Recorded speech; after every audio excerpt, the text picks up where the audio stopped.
Iran ഇപ്പോൾ നൽകുന്നത് കാലത്തിനും മനുഷ്യ സമൂഹത്തിനും മുമ്പിൽ നൽകേണ്ടുന്ന വില തന്നെ. റെയ്ഹനെ ജബ്ബാരിയുടെയും മാസാമിനിയുടെയും ഉയിരിന്റെയും വിലാപത്തിന്റെയും വില. ഇത്രയും നാൾ മനുഷ്യാവകാശങ്ങളെ ചവിട്ടി ഞെരിച്ച മതാധിപത്യ പുരുഷാധിപത്യ സമൂഹത്തിന്റെ ബാധ്യത ഹിജാബിന്റെ പേരിലാണ്. നിർബന്ധിത ഹിജാബിനെതിരെയാണ് എല്ലാ നിയമഭീകരതയും അവഗണിച്ച് ഇറാനിൽ സ്ത്രീകൾ ഇപ്പോൾ പരസ്യമായ പ്രക്ഷോഭത്തിന് ഇറങ്ങിത്തിരിച്ചിരിക്കുന്നത്. അവരുടെ പോരാട്ടം വിജയം കാണുമെന്നൊന്നും പറഞ്ഞുകൂടാ. അത്രയ്ക്ക് ശക്തമാണ് അവിടുത്തെ മതാധിപത്യ പ്രവണത. ഇസ്ലാമിക മത നിയമം കഠിനമായി തന്നെ പ്രയോഗത്തിലുള്ള രാജ്യം. ഇസ്ലാമിക സമൂഹം ഒരിക്കലും അംഗീകരിക്കാത്ത പ്രവൃത്തി മതഗ്രന്ഥം കത്തിക്കുക എന്ന അതിക്രിയയ്ക്ക് പോലും പ്രക്ഷോഭത്തിലുള്ള സ്ത്രീകൾ മുതിർന്നിരിക്കുന്നു. ഇത്തരം ഒരു കുറ്റത്തിന് മരണശിക്ഷ നൽകാൻ മടിക്കാത്ത തീവ്ര മതവാദികളുടെ മുമ്പിൽ വെച്ച് തന്നെ അവരത് ചെയ്തിരിക്കുന്നു. അവർക്കറിയാം തങ്ങൾ വിജയിച്ചില്ലെങ്കിലും വിജയിക്കണമെങ്കിലും എത്രമാത്രം പീഡനങ്ങൾ നേരിടേണ്ടി വരുമെന്ന്, ജീവൻ തന്നെ വിലയായി നൽകേണ്ടി വന്നേക്കാമെന്ന്. എന്നിട്ടും അവർ ഭയം മറന്ന് പ്രക്ഷോഭത്തിന് മുതിർന്നത് അടങ്ങിയിരുന്നാലും തങ്ങൾക്ക് അന്തസ്സോടെ സ്ത്രീകളായി ജീവിക്കാൻ കഴിയില്ല എന്നതുകൊണ്ട് മാത്രം. അവരെ എന്നല്ല, ലോകത്തെ തന്നെ ഞെട്ടിച്ച സംഭവമാണ് അവരുടെ കൺമുൻപിൽ നടന്നത്. മതസദാചാര പോലീസിന്റെ കൊടിയ പാതകം. ഒരു 22കാരി, അവൾ ആരായാലും എത്രയോ കാലത്തെ ജീവിതവും സ്വപ്നങ്ങളും മുമ്പിലുള്ള, എത്രയോ പേരുടെ ജീവിതത്തിൽ പ്രസരിപ്പും സന്തോഷവും പകർന്നു വാഴേണ്ട ഇളപ്പക്കാരിയാണെന്ന് ഏത് ശിലാഹൃദയനും ചിന്തിക്കും. മതപുരുഷ ആധിപത്യത്തിന്റെ കുഷ്ഠപ്പാട് മനസ്സിനെ ബാധിച്ചിട്ടില്ലെങ്കിൽ മാസാ അമീനി എന്ന 22കാരിയും അങ്ങനെയൊരു ഇളപ്പക്കാരിയായിരുന്നു. ഒരു കുറ്റകൃത്യത്തിലും ഏർപ്പെട്ടതായി ആക്ഷേപമില്ലാത്ത യുവതി. മുഖം മൂടുന്ന വിധത്തിൽ ഹിജാബ് ധരിച്ചില്ല എന്നത് മാത്രമാണ് മതനിയമത്തിന്റെ കിരാത കണ്ണിൽ മാസാമീനി ചെയ്ത കുറ്റം. അതിനാണ് അവരെ അറസ്റ്റ് ചെയ്തതും കഠിനമായി മർദ്ദിച്ചതും ഒടുവിൽ ജീവനറ്റ നിലയിൽ പുറം ലോകത്തിന് തിരികെ നൽകി പോലീസ് കൈയൊഴിഞ്ഞതും. ഇറാനിലെ മതസദാചാര പോലീസും മതക്കാടത്തം മുറ്റിയ അധികാരികളും മാസയുടെ മരണത്തിന് എന്തൊക്കെ വിശദീകരണം പറഞ്ഞാലും അവിടുത്തെ സ്ത്രീ സമൂഹം അതൊന്നും വിശ്വസിക്കുന്നില്ല. സദാചാര പോലീസ് ഉദ്യോഗസ്ഥർ മാസയെ സ്റ്റേഷനിലേക്ക് കൊണ്ടുപോകും വഴി വാനിൽ വെച്ച് ക്രൂരമായി മർദ്ദിച്ചതിന് സാക്ഷികളുമുണ്ട്. ആ മർദ്ദനത്തിന്റെ ഫലമാണ് മാസയ്ക്കുണ്ടായ ബോധക്ഷയവും മസ്തിഷ്ക മരണവുമെന്ന് സ്ത്രീ സമൂഹം വിശ്വസിക്കുന്നു, അല്ലെങ്കിൽ അറിയുന്നു. അക്കാര്യത്തിൽ അവർക്ക് സംശയമില്ല. സംശയത്തിന്റെ ആനുകൂല്യം പോലും അവർ പോലീസിനും അധികാരികൾക്കും കൊടുക്കുന്നുമില്ല. അവർക്ക് എങ്ങനെ അതിന് സാധിക്കും? തങ്ങളുടെ ഇടയിൽ പ്രസരിപ്പോടെ ചരിച്ച ഒരു പെൺകുട്ടി മുഖമാകെ മൂടുന്ന വസ്ത്രം ധരിച്ചില്ലെന്ന മഹാപരാധവും കൊടും കുറ്റവും ചാർത്തപ്പെട്ട് സദാചാര പോലീസിന്റെ കസ്റ്റഡിയിലാകുക. 4-ാം നാൾ സെപ്റ്റംബർ 16-ന് പോലീസ് അവളെ മൃതദേഹമായി ആശുപത്രിയിൽ നിന്ന് വിട്ടുകൊടുക്കുക. ഈ പാതകം മൂടി വെക്കാൻ അധികൃതർ തന്നെ വ്യാജ രേഖകൾ ചമയ്ക്കുക. ഇറാനിലെ മതപുരുഷ ആധിപത്യ ഭരണക്രമത്തിനും ഭരണകൂടത്തിനും ചിന്തിക്കാൻ കഴിയാത്തതാണ് ഇപ്പോൾ സ്ത്രീകളുടെ പ്രതിഷേധത്തിന്റെ അവസ്ഥ. ഇതിൽ അത്ഭുതപ്പെടേണ്ട. കാലത്തിന്റെ ഗതിമാറ്റമാണിത്. മതാധിപത്യ നിയമത്തിന്റെ ക്രൂരതയാൽ മനുഷ്യാവകാശങ്ങളെ ചവിട്ടി അരച്ചിരുന്ന സമൂഹത്തിനു മേലുള്ള കുറിപ്പ്, അതിനെ കിരാതമായി അടിച്ചമർത്താൻ തൽക്കാലം അധികാരികൾക്ക് കഴിഞ്ഞേക്കാം. എന്നാൽ ഇത് അവർക്കുള്ള ഇളക്കമില്ലാത്ത മുന്നറിയിപ്പും താക്കീതുമാണ്.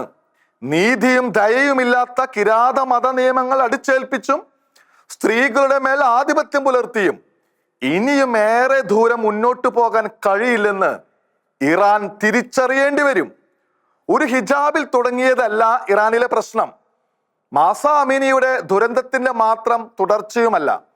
മതശാഠ്യ നിയമങ്ങൾക്ക് മുമ്പിൽ മനുഷ്യാവകാശങ്ങളുടെ ചുടലഭൂമിയാണ് ഇറാൻ. മനുഷ്യാവകാശ സംഘടനകൾ ഏറ്റവും കൂടുതൽ പഴിക്കുന്ന രാജ്യം. ചൈന കഴിഞ്ഞാൽ ഏറ്റവും കൂടുതൽ വധശിക്ഷകൾ നടപ്പാക്കുന്ന രാജ്യം. രാജ്യദ്രോഹവും കൊലപാതകവും മുതൽ മതനിന്ദ വരെ എന്തിനും വധശിക്ഷ. 140 കോടിയിലേറെ ജനങ്ങളുള്ള കമ്മ്യൂണിസ്റ്റ് ചൈന കഴിഞ്ഞ വർഷം വധശിക്ഷയ്ക്ക് ഇരയാക്കിയത് 1000 പേരെ. അതേ സ്ഥാനത്ത് 8.5 കോടി ജനങ്ങൾ മാത്രമുള്ള ഇറാൻ കഴിഞ്ഞ വർഷം വധിച്ചത് 333 പേരെ. പ്രായപൂർത്തിയാകാത്തവർക്ക് വധശിക്ഷ വിധിക്കുന്ന രാജ്യം. 18 വയസ്സിൽ താഴെയുള്ളവർക്ക് വധശിക്ഷ അന്താരാഷ്ട്ര നിയമം വിലക്കുമ്പോൾ ഇറാൻ പ്രതികൾക്ക് 18 എത്താൻ കാത്തിരുന്ന ശേഷം വധിക്കുന്നു.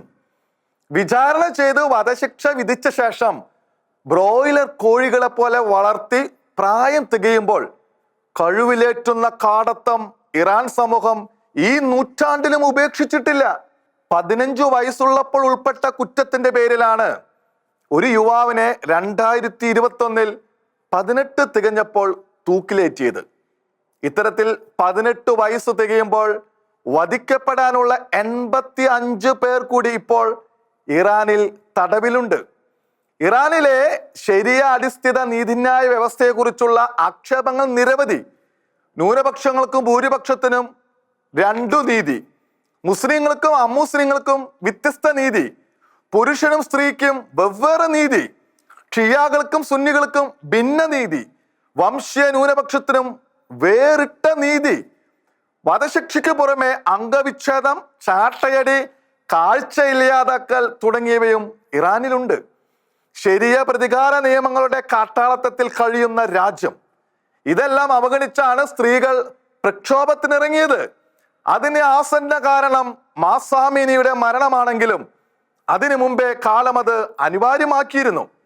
മാനം രക്ഷിക്കാൻ 19-ാം വയസ്സിൽ ഒരു അതിക്രമിയെ കൊല ചെയ്തെന്ന കുറ്റത്തിന് 27-ാം വയസ്സിൽ വധിക്കപ്പെട്ട റൈഹാനെ ജബ്ബാരി എന്ന ഇറാനിയൻ യുവതിയുടെ അവസാന വിലാപവും കണ്ണുനീരും നിശ്ചയമായും ഇറാനെ ചുട്ടുപൊള്ളിക്കുന്നുണ്ടാകും.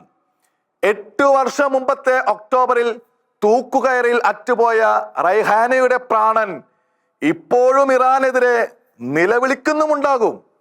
നീതിരഹിതമായ അറസ്റ്റും തടങ്കലും വിചാരണയും, സ്ത്രീ വിരുദ്ധമായ മതാന്ധത ബാധിച്ച പോലീസിന്റെയും വിചാരകരുടെയും ന്യായാസനത്തിന്റെയും ഏകപക്ഷീയമായ വിധിയെഴുത്ത്, മാനം രക്ഷിക്കാൻ യുവതികൾക്കുള്ള അവകാശം പോലും നിസ്സാരമാക്കി തള്ളിയ അധികാരികൾ, റൈഹാനിക്ക് വേണ്ടി ശബ്ദിക്കാൻ നാവ് ഉയർത്താത്ത ഇവിടുത്തെ മനുഷ്യാവകാശവാദികൾക്ക് മാസാ അമീനിയുടെ കഥയും അറിഞ്ഞ മട്ടില്ല. ഇറാനിലെ സ്ത്രീ പ്രക്ഷോഭത്തെക്കുറിച്ച് കേട്ട ഭാവം പോലുമില്ല അവർക്ക്. അവരുടെ ഇരട്ടത്താപ്പ് ഒരിക്കൽ കൂടി പുറത്തായിരിക്കുന്നു എന്ന് മാത്രം. കോൺവെന്റിലെ നിയമം അനുസരിക്കാത്ത കന്യാസ്ത്രീക്കെതിരെ നടപടിയെടുത്താൽ തിരുവനന്തപുരത്ത് നിന്നും പ്രക്ഷോഭം സംഘടിപ്പിക്കുന്ന പരമത സ്നേഹികളെയും പുരോഗമനവാദികളെയും റൈഹാനയുടെയോ മാസാ അമീനിയുടെയോ അവകാശങ്ങൾക്ക് വേണ്ടി പറയാൻ എവിടെയും കണ്ടില്ല. അവർ പറഞ്ഞാലും ഇല്ലെങ്കിലും, ഇപ്പോഴത്തെ പ്രക്ഷോഭം വിജയിച്ചാലും ഇല്ലെങ്കിലും ഇറാൻ കാലത്തോട് മറുപടി പറയേണ്ടി വരും. ഇറാൻ മാത്രമല്ല, മതശാഠ്യവും പരമത വിദ്വേഷവും വിടാത്ത മനുഷ്യാവകാശങ്ങളെ ചവിട്ടിമെതിക്കുന്ന എല്ലാ സമൂഹവും. അത്രയ്ക്ക് തപ്തമാണ് റൈഹാനയുടെയും മാസയുടെയും കണ്ണീർ പ്രവാഹം.